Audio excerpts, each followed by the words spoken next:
Voces del Periodista. El Club de Periodistas de México, con su brazo asistencial, la Fundación Antonio Sáenz de Miera y Feital, presenta Voces del Periodista. Conduce Celeste Sáenz de Miera. Comenzamos. Buenas tardes, bienvenidos a su programa preferido, Voces del Periodista, del Club de Periodistas de México. Este programa que dirige, que coordina nuestra excelente amiga Celeste Sáenz de Miera, y aquí en pantalla momentáneamente con ustedes, Juan Ramón Jiménez. Estamos analizando, hemos continuado una serie de pláticas, sobre todo aquí vía internet. Estamos analizando esos temas muy áridos y complejos que son los temas de la evasión y la elusión fiscal. Evasión es cuando definitivamente no se pagan los impuestos, se evaden. Y la elusión es cuando se pagan los impuestos, pero no se paga la cantidad que se debe de pagar de los mismos. Se lo dice alguien que estuvo en la Secretaría de Hacienda y Crédito Público, en la Coordinación Central de Operación Regional, bajo las órdenes del doctor en leyes Rubén Aguirre Pangborn. Estos temas los conocemos y por eso es que pretendemos que en este programa, en esta emisión, tengan ustedes un poco más de aproximación a los mismos. En un programa anterior hablábamos sobre los documentos filtrados en Panamá, que verdaderamente ha sido un escándalo internacional. Normalmente pues se le echa la culpa a los periodistas que filtraron la información, pero se trata de que la gente esté precisamente en esas jugadas y no se fije en los que evadieron los impuestos. O sea, los culpables son los que evadieron los impuestos, no los periodistas que filtraron la información. Entonces, en este caso vamos a hablar de los documentos o los Singapore Papers. Esto es, para muchos de nosotros, es verdaderamente nuevo. Nuevo en cierta forma. Sabemos que hay una cantidad enorme de paraísos fiscales, pero habíamos pensado que Singapur, por ser una isla con un alto desarrollo económico, con una prácticamente democracia, aunque tiene mucha influencia de China comunista, no dejaba de ser interesante el análisis que hiciéramos de Singapur. Ahí en Singapur, en alguna forma, el exsecretario de Hacienda, Francisco Gil Díaz, hizo un acuerdo de doble tributación con esta isla de Singapur, que viene a ser un centro financiero y un offshore enorme, poderoso. No estamos hablando de Panamá, aquí estamos hablando otro de los temas más importantes, que es el de Singapur. Entonces, Francisco Gil Díaz es doctor en economía por la Universidad de Chicago. Aquí empezamos a hablar ya de los Chicago Boys. Su pupilo es Agustín Carstens, también doctor en economía por la Universidad de Chicago. Esa mancuerna de Gil Díaz con Carstens, para mi punto muy particular de vista, ha sido muy peligrosa para el país, porque el saqueo de los recursos, sobre todo de las grandes corporaciones mexicanas como Pemex, ha sido continuo. El hecho es que Gil Díaz pues, ha estado involucrado en los... miren, insisto en que salí de la Secretaría de Hacienda. Hacienda debe perseguir a los evasores fiscales. No les debe dar ninguna facilidad porque son dineros de la nación, deben entrar a las arcas públicas del país. Son dineros del país al final de cuentas. Por eso es la insistencia en tocar estos temas, son temas de dineros de la nación. Los mexicanos parece que no nos interesan los dineros de la nación, estamos interesados o nos tienen interesados en otros temas colaterales, pero no en estos. Entonces, Francisco Gil Díaz, insistimos, ha estado involucrado en muchos fraudes fiscales. El mayor de los fraudes fiscales en toda la historia de México se dio cuando se vendió Banamex a Citibank. se dejaron de pagar de impuestos sobre la renta 3.500 millones de dólares. 3.500 millones de dólares se dejaron de pagar de ICR.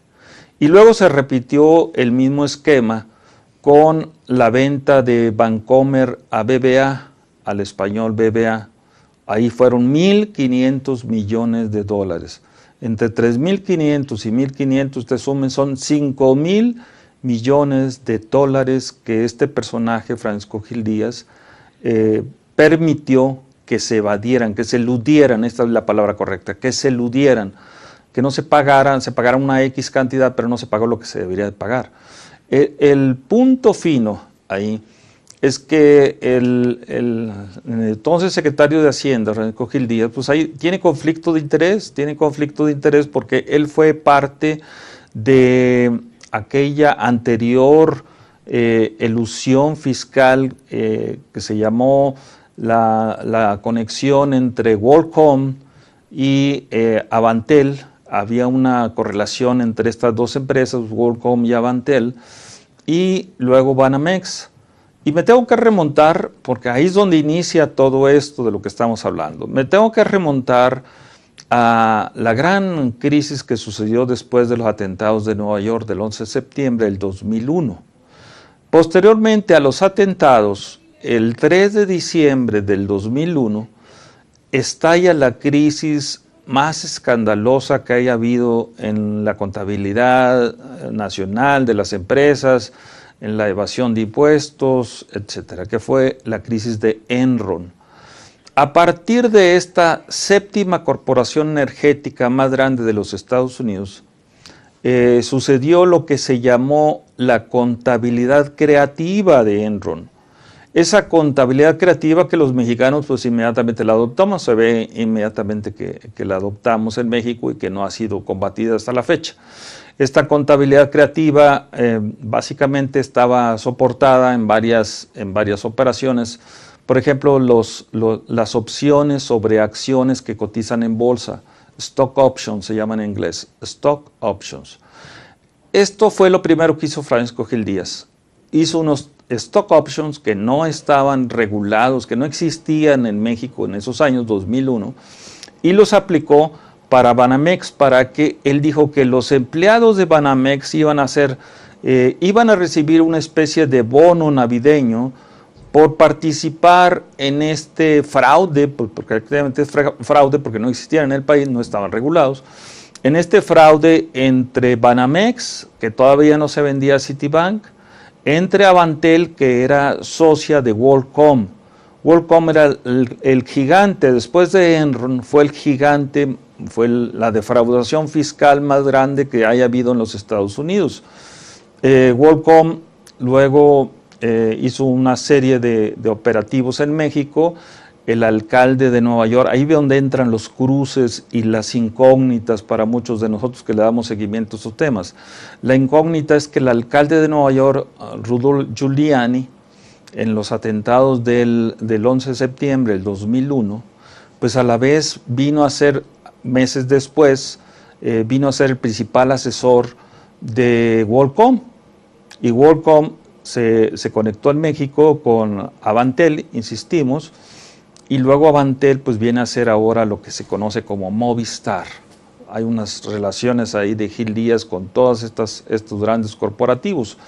Entonces, por eso se menciona a veces que hay una conexión entre los periodistas que filtran la información, en este caso el New York Times, y la continua rivalidad que hay entre los dos grandes corporativos que son Telmex y Movistar en México. Bueno, ahora entró el tercero que todavía se está consolidando, que es AT&T. Pero el hecho es, insistimos, esta defraudación fiscal. No perdamos el punto de vista central, que es defraudar a la hacienda de la nación, a la gran tesorería de México que tenemos de hace muchísimos años. Pero insistíamos, los stock options son parte de esa contabilidad creativa. Hay otro elemento más en la contabilidad creativa que son los llamados EBITDA en inglés, que vienen a ser los ingresos brutos antes de impuestos, depreciación y amortización. ingresos brutos antes de impuestos sobre la renta, depreciación y amortización. Este es un elemento clave para entender la contabilidad tanto de las empresas públicas como de las privadas. En la Facultad de Contaduría nos hemos estado dando clases por 20 años, insistimos en estos temas. Obviamente las autoridades pues les molesta de que el estudiantado empiece a entender parte de esta problemática de la, entre comillas, de la contabilidad creativa.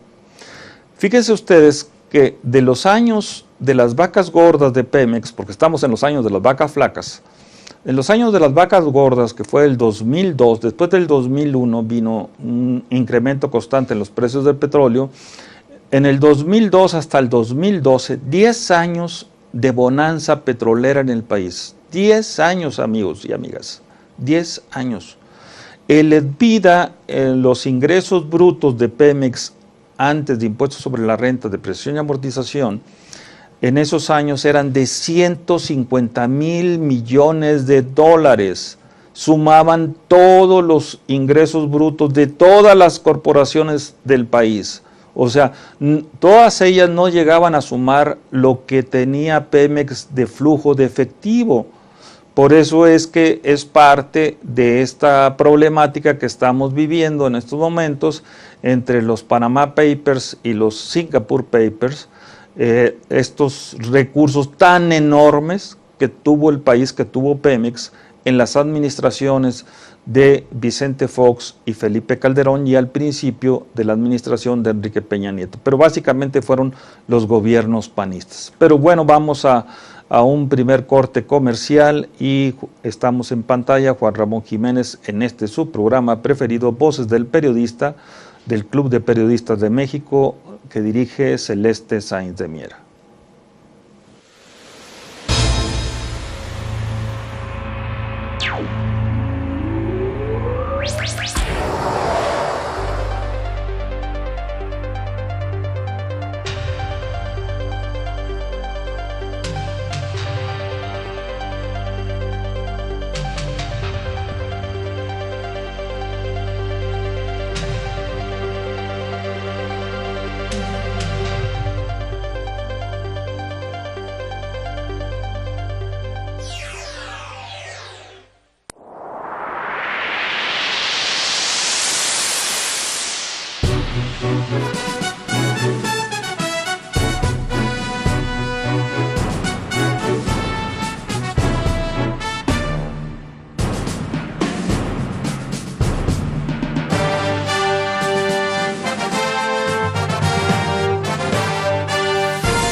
Continuamos en este programa del Club de Periodistas de México, Voces del Periodista, que dirige nuestra excelsa amiga Celeste Sáenz de Miera, agradeciéndoles a los compañeros que nos apoyan aquí en pantalla, a Tere García y pues a todo el grupo que nos escuchan, que nos ven en este programa Voces del Periodista. Y Juan Ramón Jiménez aquí en pantalla. Pues estamos continuando hablando sobre estos Singapore Papers, pero hacíamos el antecedente histórico de la contabilidad creativa de Enron. Hablábamos sobre el flujo de efectivo, estos EBITDA, que se conoce en inglés. Hablábamos también de estos stock options que los aplicó perfectamente Francisco Gil Díaz.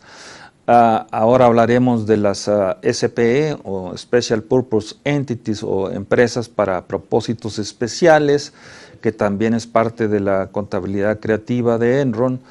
Y se ve que pues, los Chicago Boys son muy aplicados en México para hacer este tipo de negociaciones oscuras, cruces de documentos que no existen, etcétera, etcétera. La revista Proceso, como lo vimos hace rato en pantalla, fue la que en esta semana está sacando parte de estos documentos. Otra, ha habido ya información anterior, pero el hecho es que se había comentado que Francisco Gil Díaz ya estuvo investigado por la Procuraduría General de la Nación en el 2008, precisamente en un tráfico de influencias con evasión de impuestos. Fíjense, nada menos que el secretario de Hacienda, que inclusive es la cabeza de un grupo que se le ha llamado la Hermandad Itamita, la Hermandad de los egresados del ITAM, que están normalmente localizados en las tesorerías de los estados, del gobierno del DF, de las empresas paraestatales, etcétera. Es como una especie de hermandad, como Huesos y Calaveras allá en la Universidad de Yale, y acá pues tenemos el equivalente totonaca de lo que es allá en Estados Unidos, Huesos y Calaveras. Entonces se dice, no se puede probar, se dice que Francisco Gil Díaz es la cabeza de este grupo, teniendo a dos grandes operadores de él, como han sido Pedro Aspe Armella, también secretario de Hacienda, y Agustín Carstens, también secretario de Hacienda, ahora encargado del Banco de México. El hecho es que esta contabilidad creativa de Enron nos ha hecho enorme daño al país y lo vamos a ver a continuación en este tipo de documento que les traje en PowerPoint. Pueden ver ustedes cómo se empezaron a abrir las coberturas petroleras. Las coberturas son precisamente tratando de ejemplificar y simplificar este tema. Es como cuando usted tiene un seguro automotriz. En este caso, si sucede un accidente, ya usted está cubierto. Pero en el caso del petróleo, pues se negocia a un X precio la cobertura. Si esa cobertura por un X tiempo también se ve que el precio del petróleo cae, bueno, se ejerce la cobertura, se paga una prima y el gobierno no sale perdiendo grandes cantidades, como si estuviera usted en el mercado líquido, en el mercado de cash.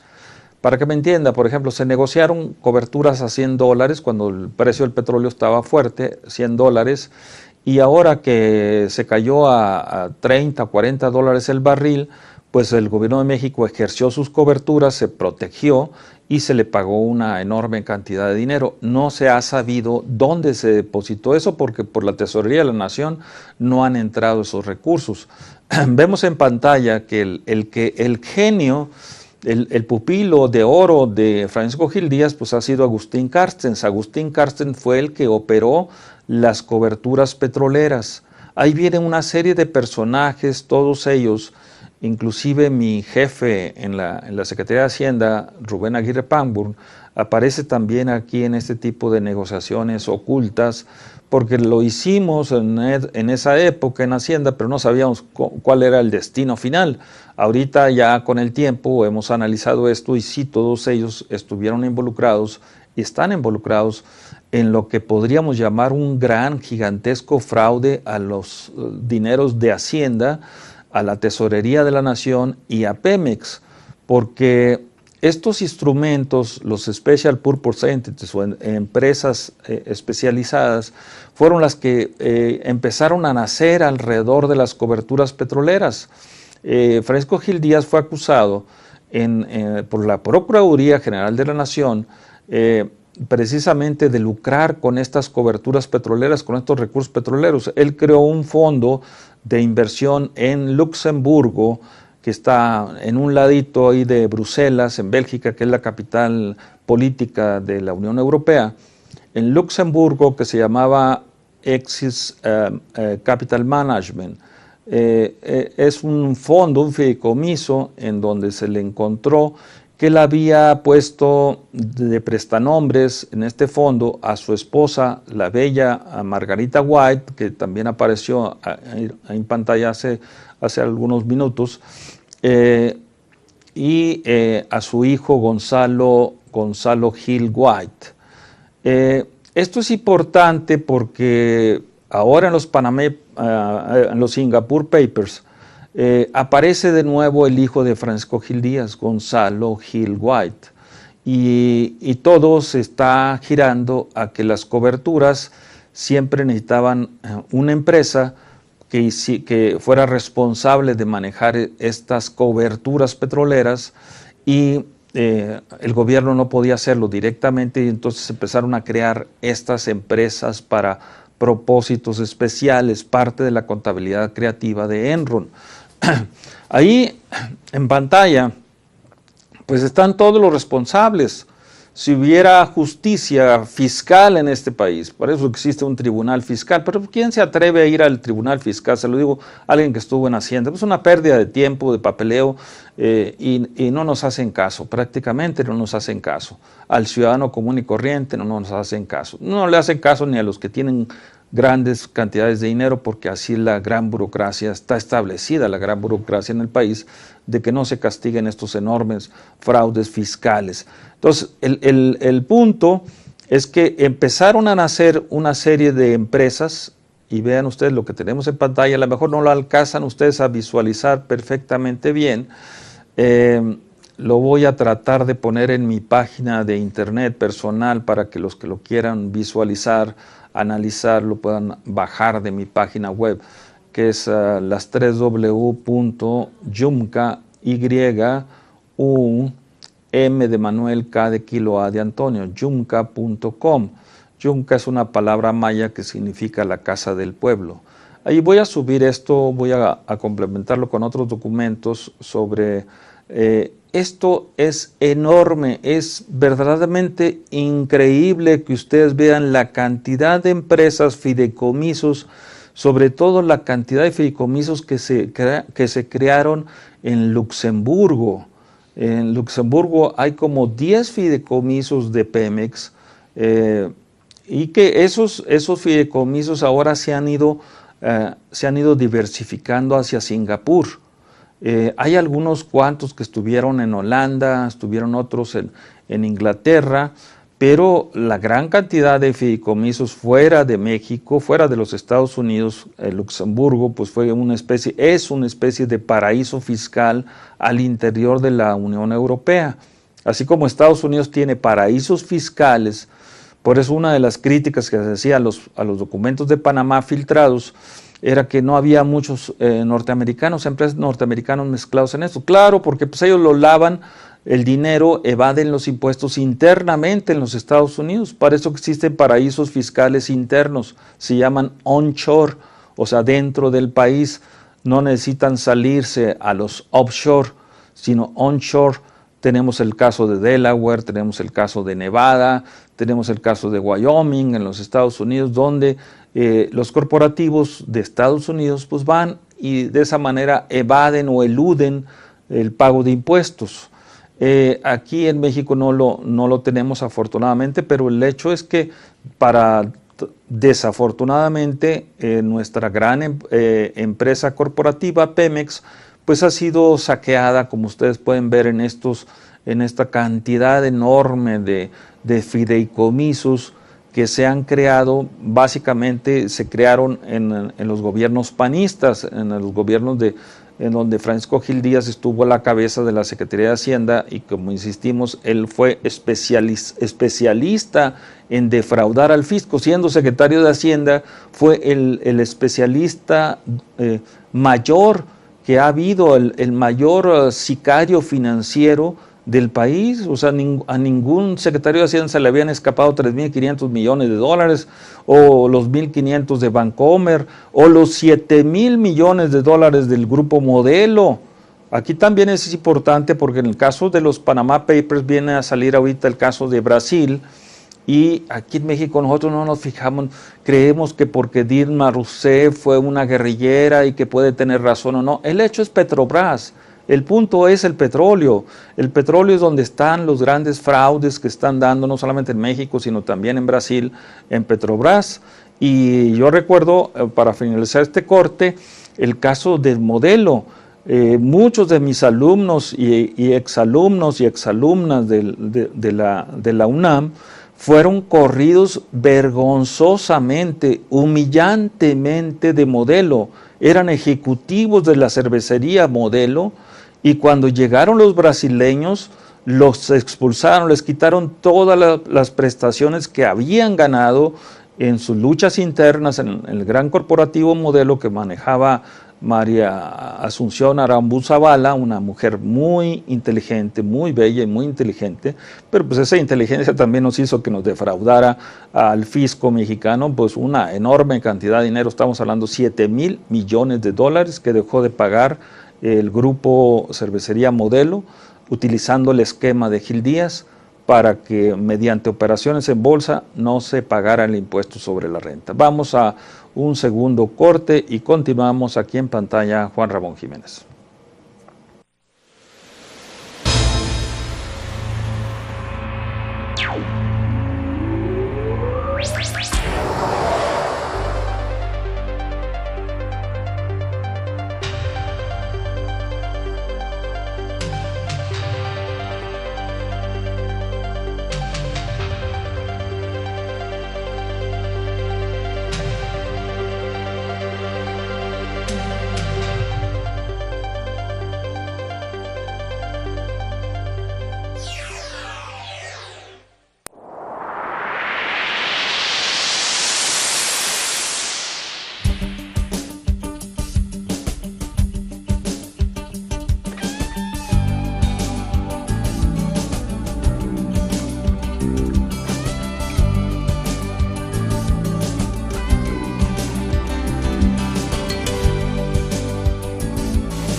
Continuamos aquí en este subprograma preferido, Voces del Periodista, del Club de Periodistas de México, este programa que dirige, que coordina, que ejecuta perfectamente, para mi punto de vista, Celeste Sainz de Miera, del Club de Periodistas de México. Aquí en pantalla Juan Ramón Jiménez, hablándolos de temas escabrosos. A lo mejor dormimos a la gente, pero son los temas áridos de los dineros públicos.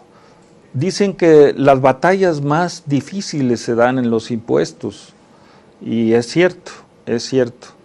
lo vemos ahorita, lo estamos viviendo en el caso de los documentos de Panamá y en este caso de que estamos hablando de los documentos de Singapur, en donde sobre todo en este último, en los documentos de Singapur, están mezclada toda la clase política fiscal central de Banco de México y de Pemex. O sea, el saqueo de Pemex es brutal. A tal grado que yo les recomiendo la revista Proceso de esta semana, porque viene con detenimiento mencionando los fideicomisos, las personas que están involucradas en este asunto. Yo recuerdo también que ahorita vuelve de nuevo a estar involucrado Emilio Lozoya Austin, el ex director, el reciente cesado director de Pemex. Se menciona ahí en este documento. Y no son filtraciones de periodistas, amigos. Estos son documentos que ha mostrado el ex director de la Auditoría Superior de la Federación. O sea, aquí no hay de que si dijo Soros o dijo Slim o dijo... No, aquí es el auditor superior de la Federación el que está mostrando o documentándole a la revista Proceso estos fideicomisos, en inglés trust, que hay a nivel de todos los paraísos fiscales, pero básicamente se centraban mucho en Luxemburgo y posteriormente se ha pasado a Singapur. Menciona en este documento, en esta investigación periodística, en esta entrevista que se le hace al ex auditor de la Auditoría Superior de la Federación, que Gil Díaz pues ha sido la cabeza de todo este saqueo de Pemex. No solamente, insistíamos, era el caso de los stock options que hubo entre WorldCom, Avantel y vean ustedes aquí en pantalla la esposa de Gil Díaz, Margarita White, que toda ella también tiene una historia muy interesante.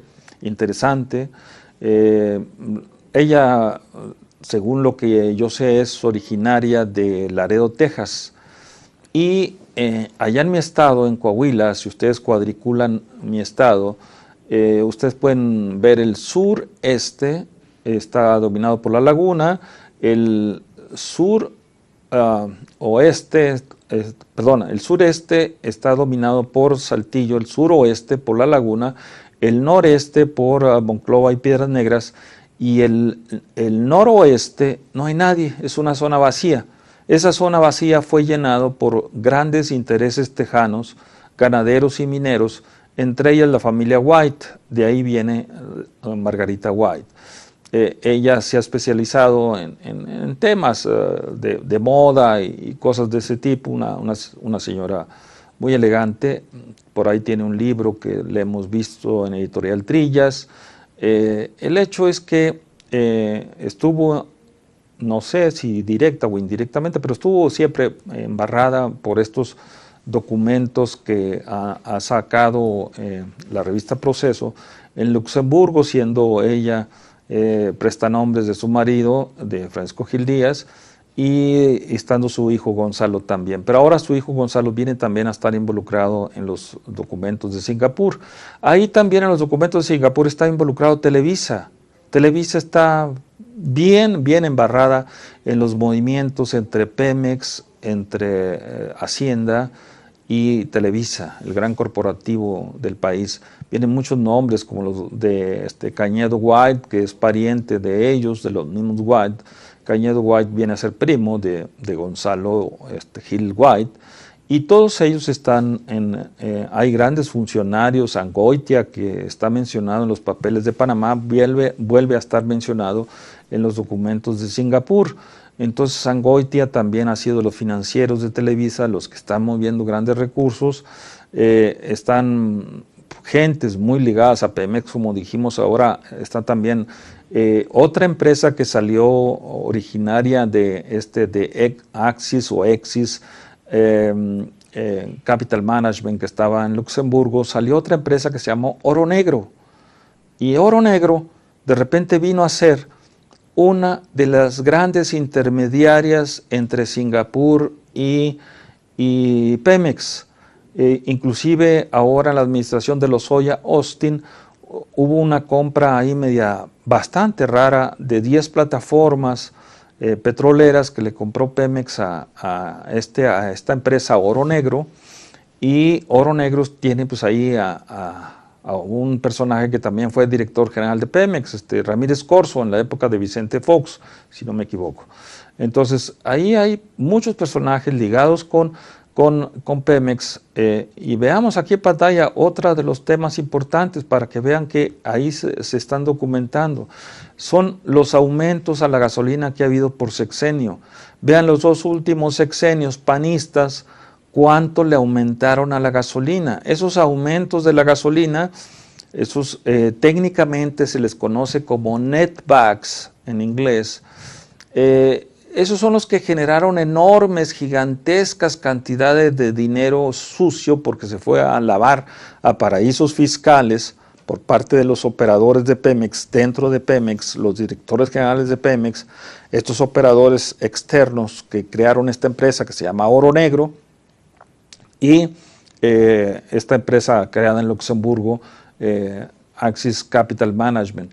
Entonces, el hecho es que hay una enorme, gigantesca saqueo de los dineros de Pemex. Insistíamos a ustedes que al principio del programa que los ingresos brutos de Pemex al iniciar los gobiernos panistas pues prácticamente se fueron en 10 años fueron la suma de lo que es ahora el Producto Interno Bruto de México. Fueron $1,5 trillón de dólares, $1,5 trillón que saquearon de Pemex. Esos dineros nunca entraron a la economía real. Ojalá hubieran entrado a la economía real y ahí hubieran sido una cosa verdaderamente importante. Ahí veíamos en pantalla de que no se construyó ninguna refinería. En la época del panismo no se construyó ninguna refinería. Entonces el hecho es que el punto es que el valor agregado que se le da al petróleo, los netbacks, pues no se quedaron en México. México siguió como siempre vendiendo materia prima, siguió exportando crudo y eso nos generó una gran cantidad de dinero, pero no le dimos la segunda oportunidad al país, que es el valor agregado, la primera refinación y la segunda refinación. Por ejemplo, si ustedes, para que me entiendan, si en esos años el precio del petróleo estuvo en $100 el barril, ya en la refinación el barril de petróleo valía $1,500. O sea, de $100 pasamos a $1,500. Ese valor agregado, ¿quién se lo quedó? Pues prácticamente se lo quedó los 2 grupos grandes que se han quedado con la refinación de Pemex. El grupo Shell, Royal Dutch Shell, es una empresa anglo-holandesa, y el grupo Valero, muy cercano a los intereses de los Bush. Pero seguimos. Bueno, estábamos ahorita hablando sobre este tema de la refinación, que es el valor agregado. Entonces, en el valor agregado, México perdió la oportunidad de crear una riqueza enorme y bien distribuida para el país debido a estos malos gobiernos panistas en este momento, que fueron los que no supieron utilizar, más bien sí lo supieron utilizar, pero para sus propios intereses y no para los intereses de la nación, y que no nos vengan ahora con que son verdaderamente demócratas. Aquí en pantalla vemos este gigantesco barco, gigantesco porque es el barco más grande del mundo, es el señor de los mares. Este estuvo anclado enfrente de las costas de Coatzacoalcos en Veracruz. Y ahora se dice, porque no tenemos los recursos, la universidad no nos da recursos para nada, al contrario nos quita y nos quita y nos quita. O sea, nosotros debemos tener unidades de inteligencia fuertes en la Universidad de México o en otros lugares que fueran inclusive ciudadanizados, pero este barco enorme se dice que está ahora en los fiordos, en las costas de Noruega, y ahí se utiliza como bodega del petróleo mexicano que de una manera fantasmagórica, porque los mexicanos somos muy creativos, somos magos de esa zona veracruzana, ahí de los famosos chamanes mexicanos, pues desaparecemos el petróleo. ¿Cómo lo desaparecemos? Millonadas, barcos completos llenos de petróleo que se desaparecen, se van a operaciones fantasmas, así como la estamos viendo a Luxemburgo, a Singapur, pero realmente es robo descarado del petróleo en México, que se va a estos mercados, al mercado spot de Rotterdam en Holanda, o al mercado spot también de Singapur. Y ahora estos dineros, que son muy difíciles de seguir la ruta de esos dineros, estos dineros se van a Singapur y agarran el circuito Dragón. El circuito Dragón ahorita es el circuito más caliente que hay en el mundo, que está formado por Singapur, Hong Kong, Shanghái, Macao, Tokio y Sydney en Australia, y regresan los dineros ya lavados a Inglaterra. Vean ustedes ese famoso circuito Dragón, donde ahí se pierde la ruta y tiene uno que andar como espía de las películas de James Bond, siguiendo la ruta del dinero, en este caso el dinero nuestro, el dinero de Pemex. Pero vamos a un tercer corte comercial. Aquí en pantalla Juan Ramón Jiménez, en este su programa preferido, Voces del Periodista, del Club de Periodistas de México, que dirige nuestra excelsa amiga Celeste Sáenz de Miera.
Pues continuamos con ustedes aquí en pantalla, Juan Ramón Jiménez, en este su programa Voces del Periodista, del Club de Periodistas de México, este programa de Celeste Sáenz de Miera. Y hablándoles, tratando de aprovechar el tiempo, esto se va muy rápido, la televisión es mucho más rápida que la radio, y estamos hablando sobre los documentos de Singapur y estos escandalosos, porque son verdaderamente escandalosos, fraudes a la nación, y los fraudes a la nación no prescriben. Es mentira que prescriban, los fraudes a la nación no prescriben, y más porque son dineros nuestros, dineros de México, y en este mes de abril que todos tenemos que pagar impuestos, pues resulta que los que hemos tenido de secretarios de Hacienda pues han sido los mayores defraudadores del fisco. En lugar de proteger los dineros de la nación, se han dedicado a saquear a la nación. Entonces, por eso es la crítica dura que hacemos y tenemos que basarnos en documentos, y por eso decimos ahora que aplaudimos que una revista como Proceso haya sacado a la luz pública esta información que ya se sabía por otros lados, pero que hay que darle siempre el contexto. La realidad de las cosas es que son dineros nuestros, son dineros de la nación, y por lo tanto pues tenemos que presionar de que esos dineros pues regresen de alguna forma, o sean castigados los personajes que han estado involucrados en todos estos ilícitos.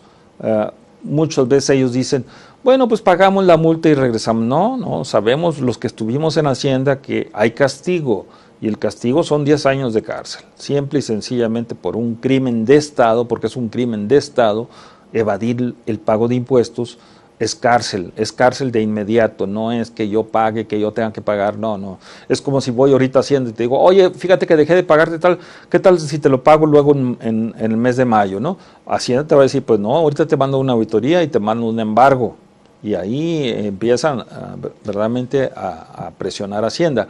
Pero presiona, insistimos, siempre al contribuyente cautivo, al pequeño contribuyente, al pequeño empresario, al que se deja prácticamente, y son la gran mayoría porque no conoce, se asusta de estos temas. Llega un embargo, un requerimiento de Hacienda y bueno, pues se asusta medio mundo. ¿Y por qué no se asustan los grandes de los que estamos hablando? Porque están protegidos por el mismo sistema. O sea, el propio sistema los está protegiendo para que si cae uno de ellos, pues digan que no, que fue culpa de este profesor de la UNAM, o fue culpa de los periodistas que sacaron esta información, no, es culpa de Carlos Eldim. No, claro, o sea, siempre el otro lado de la moneda es el culpable, y no son los culpables los que verdaderamente están defraudando a la nación. Por eso es la importancia de estar centrado en el contexto de que no debemos de permitir que estos hechos sucedan y queden impunes y sin castigo, prácticamente, porque ahora resulta que los mayores saqueadores del país pues son los secretarios de Hacienda, es el propio Banco de México. Se dijo mucho y se ha insistido mucho por la Auditoría Superior de la Federación, no por este profesor universitario, por la Auditoría Superior de la Federación se ha insistido mucho de que en el Banco de México faltan 100 toneladas de oro, y que esas 100 toneladas de oro se extraviaron, entre comillas, en los mercados financieros del oro en Europa, y que probablemente estén dentro de las 4,000 toneladas de oro que tiene China Popular a través de Singapur de nuevo. ¿Por qué? Porque Carsten estuvo mezclado en estos asuntos de las coberturas petroleras. Carsten es parte de estos genios malévolos que tenemos en el país, que trayendo sus prestigiados doctorados en economía en la Universidad de Chicago, pues prácticamente se han convertido en unos macrosicarios de las finanzas del país.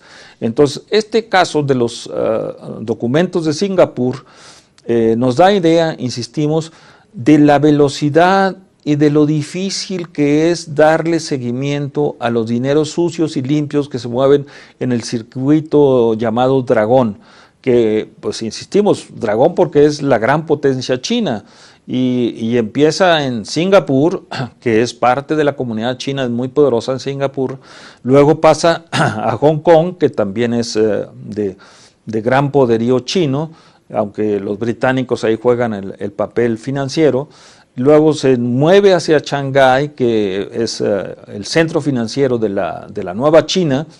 Se pasa a Macao, que es prácticamente Las Vegas de China. Macao son todos los grandes casinos.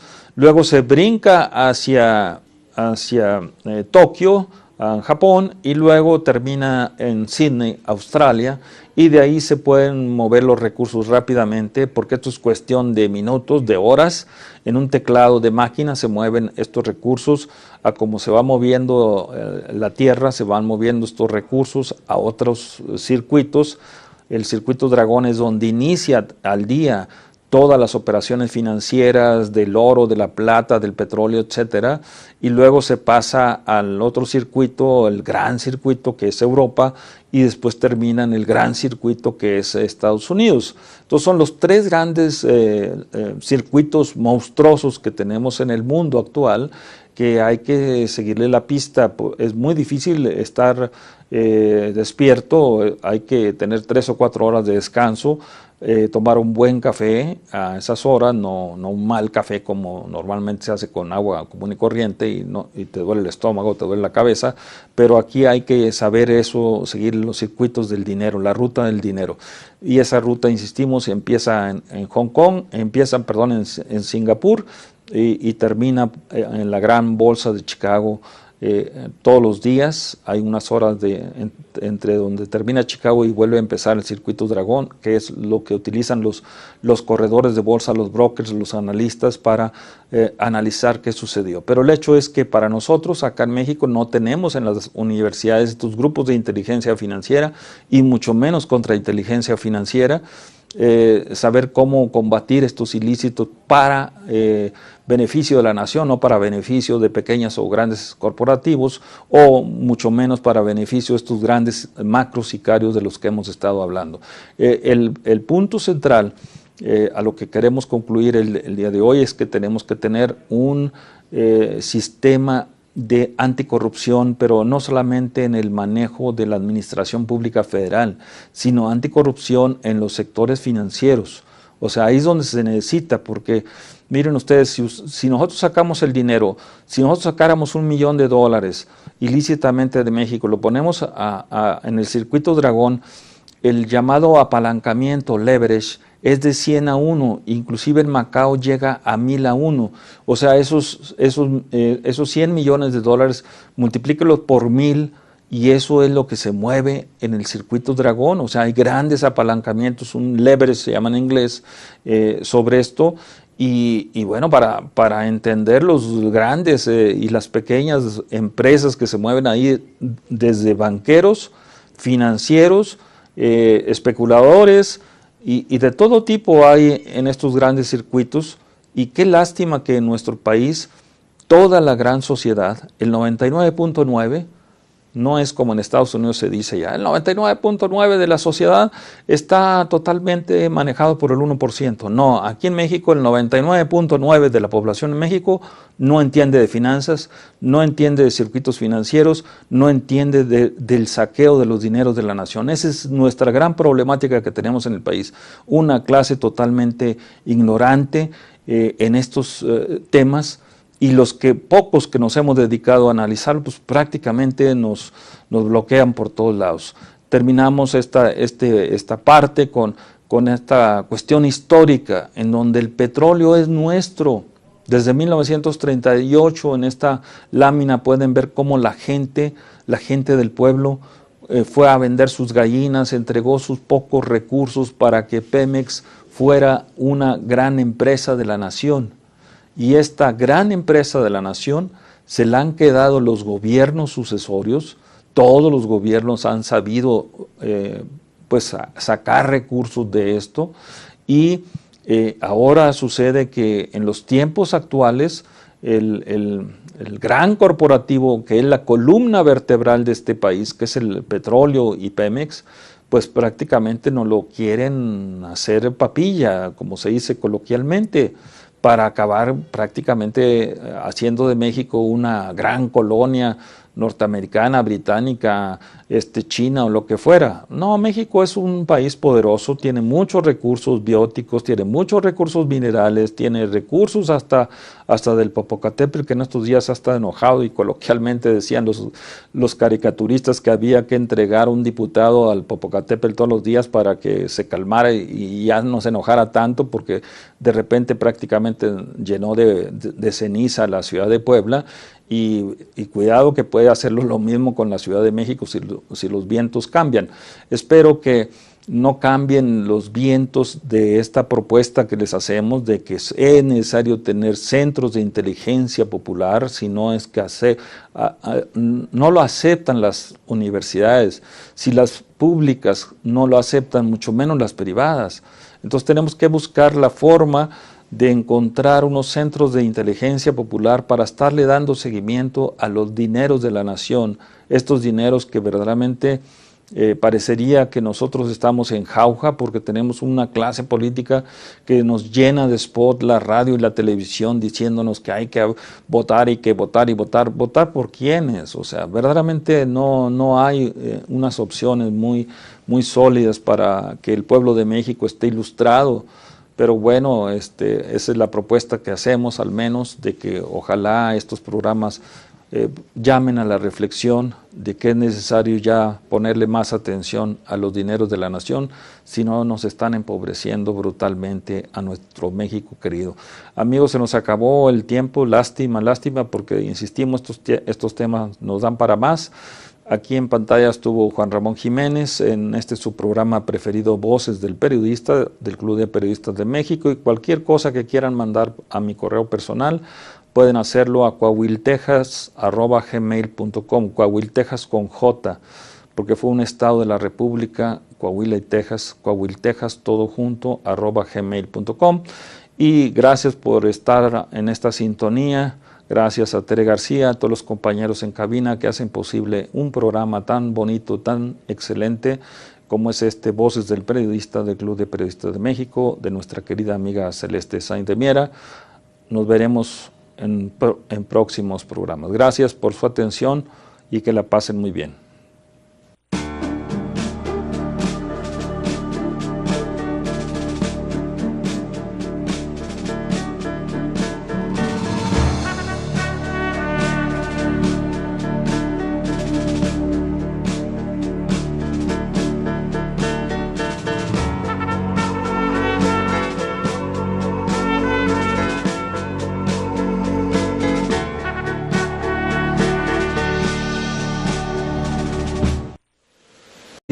Insistencia en tocar estos temas, son temas de dineros de la nación. Los mexicanos parece que no nos interesan los dineros de la nación, estamos interesados o nos tienen interesados en otros temas colaterales, pero no en estos. Entonces, Francisco Gil Díaz, insistimos, ha estado involucrado en muchos fraudes fiscales. El mayor de los fraudes fiscales en toda la historia de México se dio cuando se vendió Banamex a Citibank. Se dejaron de pagar de impuestos sobre la renta 3.500 millones de dólares. 3.500 millones de dólares se dejaron de pagar de ICR. Y luego se repitió el mismo esquema con la venta de Bancomer a BBA, al español BBA. Ahí fueron 1.500 millones de dólares. Entre 3.500 y 1.500, te sumen, son 5.000 millones de dólares que este personaje, Francisco Gil Díaz, permitió que se evadieran, que se eludieran, esta es la palabra correcta, que se eludieran, que no se pagaran, se pagara una X cantidad, pero no se pagó lo que se debería de pagar. El punto fino ahí es que el entonces secretario de Hacienda, Francisco Gil Díaz, pues ahí tiene conflicto de interés porque él fue parte de... Ahí en Singapur, en alguna forma, el exsecretario de Hacienda, Francisco Gil Díaz, hizo un acuerdo de doble tributación con esta isla de Singapur, que viene a ser un centro financiero y un offshore enorme, poderoso. No estamos hablando de Panamá, aquí estamos hablando otro de los temas más importantes, que es el de Singapur. Entonces, Francisco Gil Díaz es doctor en economía por la Universidad de Chicago. Aquí empezamos a hablar ya de los Chicago Boys. Su pupilo es Agustín Carstens, también doctor en economía por la Universidad de Chicago. Esa mancuerna de Gil Díaz con Carstens, para mi punto muy particular de vista, ha sido muy peligrosa para el país, porque el saqueo de los recursos, sobre todo de las grandes corporaciones mexicanas como Pemex, ha sido continuo. El hecho es que Gil Díaz pues, ha estado involucrado en los... miren, insisto en que salí de la Secretaría de Hacienda. Hacienda debe perseguir a los evasores fiscales. No les debe dar ninguna facilidad porque son dineros de la nación, deben entrar a las arcas públicas del país. Son dineros del país al final de cuentas. Por eso es la insistencia. Voces del periodista. El Club de Periodistas de México, con su brazo asistencial, la Fundación Antonio Sáenz de Miera y Feital, presenta Voces del periodista. Conduce Celeste Sáenz de Miera. Comenzamos. Buenas tardes, bienvenidos a su programa preferido, Voces del Periodista, del Club de Periodistas de México. Este programa que dirige, que coordina nuestra excelente amiga Celeste Sáenz de Miera, y aquí en pantalla momentáneamente con ustedes, Juan Ramón Jiménez. Estamos analizando, hemos continuado una serie de pláticas, sobre todo aquí vía internet. Estamos analizando esos temas muy áridos y complejos que son los temas de la evasión y la elusión fiscal. Evasión es cuando definitivamente no se pagan los impuestos, se evaden. Y la elusión es cuando se pagan los impuestos, pero no se paga la cantidad que se debe de pagar de los mismos. Se lo dice alguien que estuvo en la Secretaría de Hacienda y Crédito Público, en la Coordinación Central de Operación Regional, bajo las órdenes del doctor en leyes Rubén Aguirre Pangborn. Estos temas los conocemos y por eso es que pretendemos que en este programa, en esta emisión, tengan ustedes un poco más de aproximación a los mismos. En un programa anterior hablábamos sobre los documentos filtrados en Panamá, que verdaderamente ha sido un escándalo internacional. Normalmente pues se le echa la culpa a los periodistas que filtraron la información, pero se trata de que la gente esté precisamente en esas jugadas y no se fije en los que evadieron los impuestos. O sea, los culpables son los que evadieron los impuestos, no los periodistas que filtraron la información. Entonces, en este caso vamos a hablar de los documentos o los Singapore Papers. Esto es, para muchos de nosotros, es verdaderamente nuevo. Nuevo en cierta forma. Sabemos que hay una cantidad enorme de paraísos fiscales, pero habíamos pensado que Singapur, por ser una isla con un alto desarrollo económico, con una prácticamente democracia, aunque tiene mucha influencia de China comunista, no dejaba de ser interesante el análisis que hiciéramos de Singapur. Aquella anterior elusión fiscal que se llamó la conexión entre WorldCom y Avantel. Había una correlación entre estas dos empresas, WorldCom y Avantel, y luego Banamex. Y me tengo que remontar, porque ahí es donde inicia todo esto de lo que estamos hablando. Me tengo que remontar a la gran crisis que sucedió después de los atentados de Nueva York del 11 de septiembre del 2001. Posteriormente a los atentados, el 3 de diciembre del 2001, estalla la crisis más escandalosa que haya habido en la contabilidad nacional de las empresas, en la evasión de impuestos, etcétera, que fue la crisis de Enron. A partir de esta séptima corporación energética más grande de los Estados Unidos, sucedió lo que se llamó la contabilidad creativa de Enron. Esa contabilidad creativa que los mexicanos pues inmediatamente la adoptamos, se ve inmediatamente que la adoptamos en México y que no ha sido combatida hasta la fecha. Esta contabilidad creativa básicamente estaba soportada en varias operaciones. Por ejemplo, las opciones sobre acciones que cotizan en bolsa, stock options,